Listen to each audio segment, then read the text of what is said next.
Breaking news now on Fox 61, Connecticut's news station.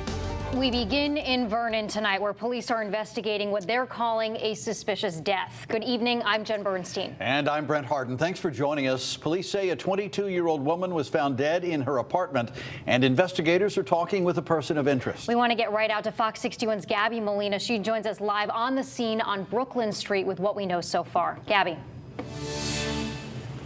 Jen and Brent, both Vernon police and state police are still here at the scene where this woman was found dead earlier today. They've been out here for several hours. Vernon police tell us that they first were made aware of this incident earlier this morning when they got several calls asking them to do a welfare check on that woman. And when police officers arrived here at the Ledgecrest Apartments, that's when they found the woman deceased inside of her apartment. Now, police have not identified the woman at this point, but they have said that she was 22 years old.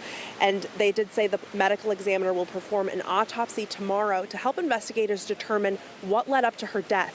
It's what they've been trying to piece together for several hours, again with assistance from Connecticut State Police, as they search the apartment for any evidence that could help give them answers.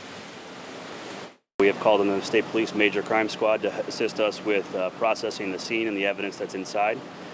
We have located somebody that is a person of interest right now. Police say the person of interest is a man and has been cooperating with investigators. Again, at this point, the woman's death is being investigated as suspicious and no arrests have been made. Police say that as part of their investigation, they've been inside of that apartment complex, combing through the apartment, trying to find any clues, but also talking to neighbors inside. And they are asking anyone who may have heard anything suspicious either last night or this morning to give Vernon police a call. Now, this investigation is still very much underway. Again, police still calling it a suspicious death. No arrests have been made, no criminal charges have been filed, but we'll continue to follow this very closely. And as soon as we learn any new details, we'll be sure to pass them along to you. Live in Vernon, Gabby Molina, Fox 61, Connecticut's news station. All right, Gabby, thank you. Hopefully someone will know something. We are also following breaking news in Hartford tonight, where police are investigating a homicide. Yeah, this happened in the Upper Albany section of the city. Fox 61's Sarah Sanchez joins us in the Breaking News Center with new information that we've just learned from police. Sarah. Well, Brent and Jen, Hartford police have confirmed a person was killed on Oakland Terrace near the intersection of Route 44. We have a reporter on scene gathering information. They've been there earlier this evening. Now, police haven't released much information to us so far. We're working to learn more details, especially on any suspects or if any officers have made any arrests, any people of interest. We're also trying to find out the identity of the person shot and killed or if anyone else was injured. So this homicide comes just 2 days after a man was shot and killed on Maple Avenue in Hartford. 17-year-old girl was critically injured in that shooting on Saturday. Of course, we'll continue to follow the homicide on Oakland Terrace, and we'll bring you updates as soon as we get them into the Breaking News Center. Sarah Sanchez, Fox 61, Connecticut's news station. Brent, Jen. All right, Sarah, thank you. We are on the Weather Watch tonight, tracking the chance for more rain, which could make it even tougher for parts of our state dealing with flooding for more than a week. Governor Ned Lamont has toured some of the damage in Glastonbury and Bristol. Farmers throughout the Connecticut River Valley are figuring out just how much they've lost in the rain and the floods. And stretches of the Connecticut River have been above flood stage since Tuesday. No profession is more subject to the whims of Mother Nature than what each and every one of you do. 2,000 acres of farmland, a lot of folks struggling just to keep their head above water. It's all over. And Governor Lamont also estimates damages to roads and bridges and farms will be in the millions of dollars. Communities along the Housatonic and Farmington rivers have also been dealing with flooding issues over the last week. And down on the shoreline, New Haven Tweed Airport is back open tonight after flooding forced terminals to close yesterday. Cleanup continued throughout the day today. Officials still advise you to check your flight status, though, before heading to the airport.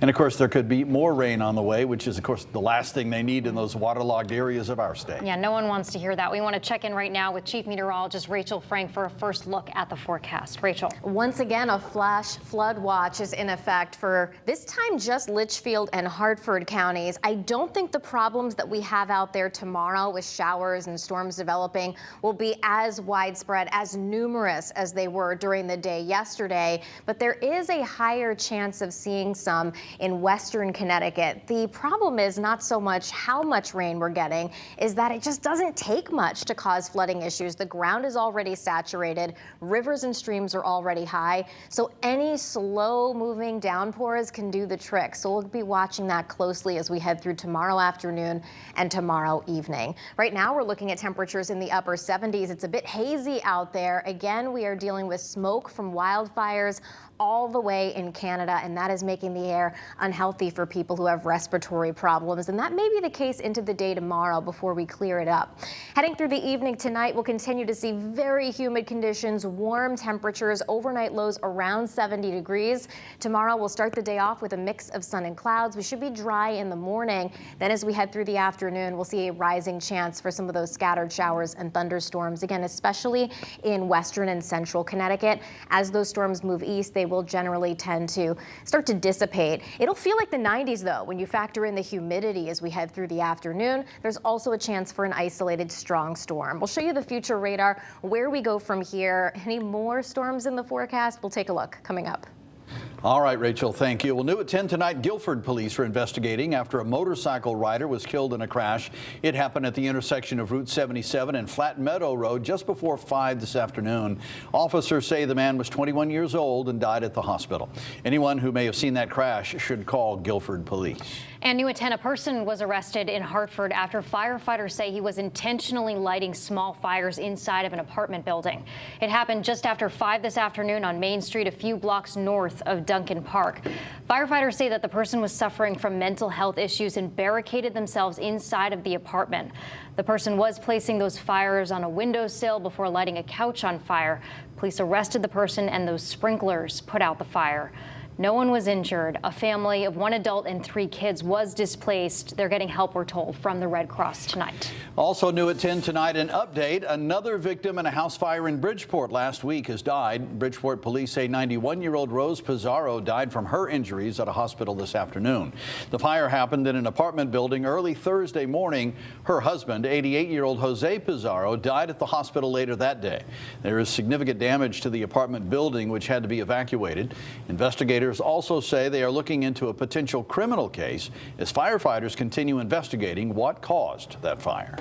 A Wolcott man was arrested on felony charges after being accused of hitting police officers with a baton and wooden pole during the deadly January 6 Capitol insurrection. 38-year-old Richard Markey is facing several charges, including assaulting a federal officer. Investigators say they were able to identify Markey through surveillance footage. Court documents say Markey also pulled and kicked a riot shield from an officer. He appeared before a judge today and was released on $100,000 bond. Tonight, Manchester police are investigating after an officer shot a man while responding to a domestic fight. And this happened at a home on Main Street last night. Police claim an officer tried to de-escalate a fight between a man and a woman. The man confronted the officer. The officer pulled out his gun and shot the man. He was taken to a hospital. No word tonight whether the officer will be placed on leave during the investigation. And new details tonight after a man was stabbed inside of New Haven's Union Station early yesterday morning. Police say the man is in his 40s and is believed to be without a home. He's expected to survive his injuries. Officers first got called to the train station just after midnight on Sunday. New Haven police are working with MTA police to review surveillance video showing a fight before that stabbing.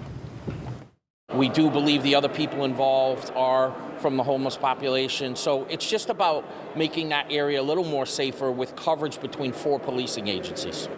Mayor Justin Elicker says the city is helping people staying in Union Station to a temporary emergency shelter that can house 50 men and women.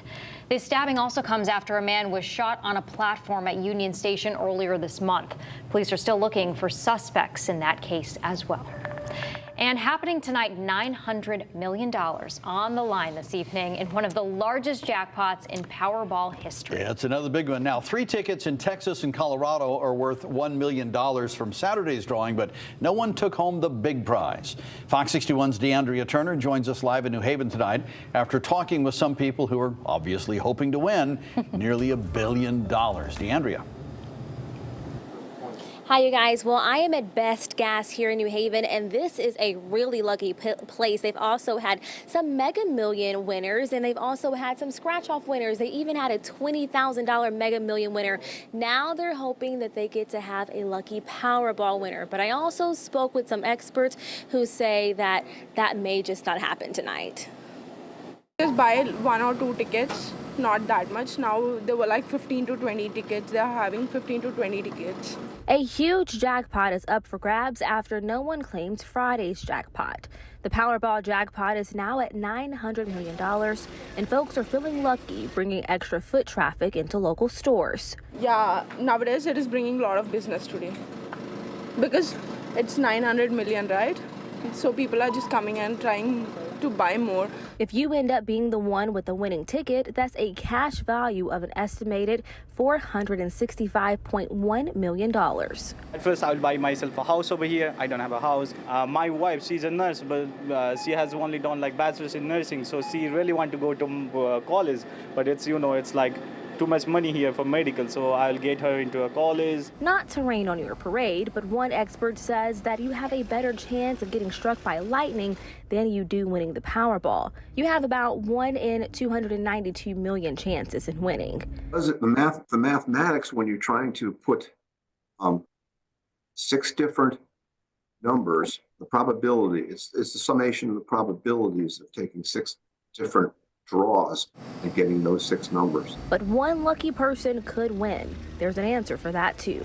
The result of something that mathematicians call Borel's extension to the law of large numbers. And what that means is that if you do something enough, then eventually the probabilities have to even out. So in other words, if enough people play the Powerball, eventually someone's going to have to win under the laws of mathematics. So according to the math, someone may or may not be that lucky winner tonight. However, according to the Powerball website, the overall odds of winning a prize at any tier is about 1 in 25. So you may not take home that $900 million, but you may take home $2,000, and that's better than nothing. In New Haven, DeAndrea Turner, Fox 61, Connecticut's news station. Yes, thank you, DeAndrea. And in about 45 minutes, you can quickly flip over to our sister station, the CW20, to see the Powerball drawing live at 10:59 p.m. And of course, we're going to also have those winning numbers right here on the Fox 61 News at 11, so you can switch back over and we'll have them for you as well. And as we